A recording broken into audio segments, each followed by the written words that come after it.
Daniel and Isabella have loved each other since childhood, meeting in secret under the old lighthouse where they first shared a dream of a life together. However, their love is forbidden. Both families have been bitter rivals for decades, each blaming the other for past betrayals. One evening, Daniel surprises Isabella with a small wooden charm shaped like a lighthouse, a symbol of their unwavering love. As they embrace, Isabella's mother catches them and warns Isabella that a Whitmore will never choose love over duty. Meanwhile, Daniel's father pressures him into an arranged marriage with a wealthy investor's daughter to secure their family's business. Torn between love and obligation, Daniel struggles with his father's expectations. He recalls the warmth of his childhood, the days spent running along the shore with Isabella, their laughter echoing against the crashing waves. She was always his safe place, the one person who saw him beyond the business empire he was meant to inherit. Despite the opposition, Daniel and Isabella continue to meet in secret, but the tension grows heavier with each encounter. One day, Daniel finds Isabella painting by the cliffs, lost in her art. He watches her, enchanted, before finally confessing, "I don't want to live a life where I have to choose between love and my family." Isabella, teary-eyed, whispers, "Then don't. Choose both. Choose us." They share a long, lingering embrace, knowing the battles ahead will not be easy. Despite their family's disapproval, Daniel and Isabella refuse to give up. They steal fleeting moments together, writing letters, meeting at the lighthouse, and dreaming of a life beyond the town's restrictions. One night, Daniel confronts his father, declaring that he will not be forced into a loveless marriage. His father disowns him, warning that he will regret choosing love over wealth. At the same time, Isabella's mother threatens to send her away to Spain to keep her from seeing Daniel. As heartbreak looms, Daniel and Isabella decide to run away together. With the help of Liam and Rosa, they plan to leave at dawn, escaping the chains of their families. Their plan is meticulous.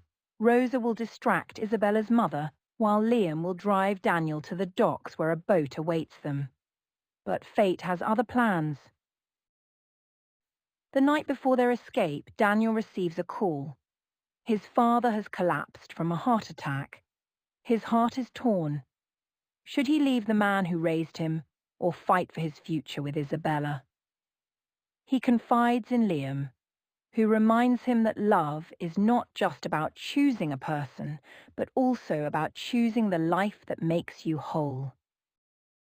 Isabella, too, faces doubt. Her mother's words haunt her. What if he leaves you? What if love is not enough? But deep in her heart she knows love is worth the risk. The night is long. Both Daniel and Isabella lie awake, staring at the ceilings of their respective rooms, their minds racing. Isabella writes a letter to Daniel, leaving it in their secret spot at the lighthouse. "If we cannot be together now, I will wait for you, no matter how long it takes."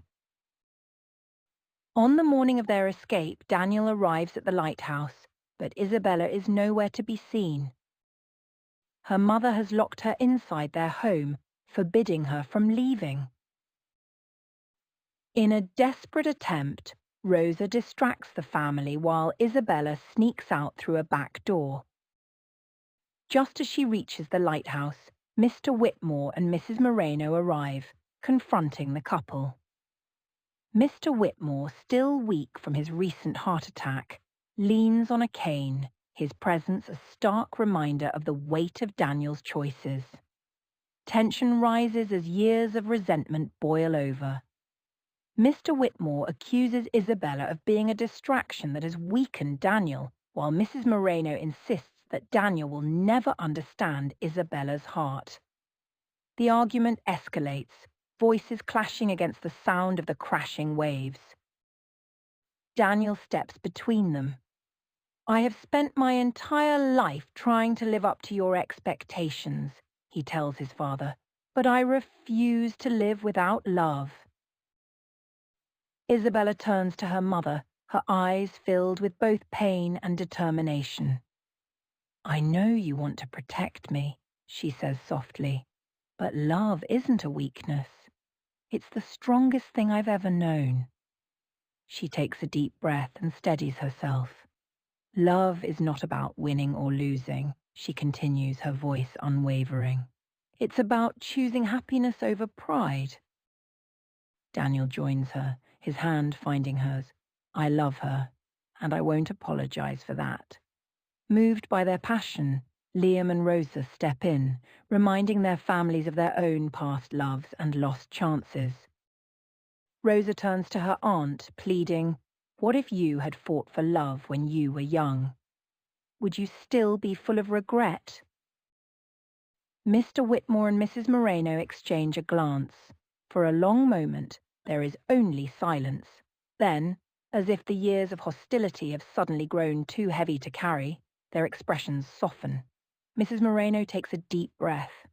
"Love is complicated," she admits. Mr. Whitmore nods, his gaze shifting to his son. "But perhaps," he says grudgingly, "we should stop making it harder than it needs to be." Slowly, the anger in their parents' eyes fades, replaced by understanding. While wounds cannot heal overnight, a truce is made. Daniel and Isabella do not ask for full approval, only for a chance to live their lives without fear. Over the next few months, things change. Daniel helps his father recover, and in those quiet moments, Mr. Whitmore sees something new in his son, a strength and conviction he had never acknowledged. Mrs. Moreno watches Isabella paint one day, seeing how love fuels her art rather than distracts her. Though reluctant, both parents begin to soften. Months later, Daniel and Isabella stand hand in hand by the sea, a new life ahead of them. Their families may not fully approve, but love has triumphed, proving that sometimes the greatest battles are won by the heart. They look back at the lighthouse, no longer a place of secrecy, but of newfound hope. It stands tall, just as their love does, against all odds. As the sun sets, Daniel kisses Isabella's forehead. "No matter where life takes us, I'll always choose you." She smiles, squeezing his hand. "And I'll always wait for you, even if I never have to." True love requires courage, not just to choose each other, but to confront the fears, expectations, and legacies that try to keep us apart.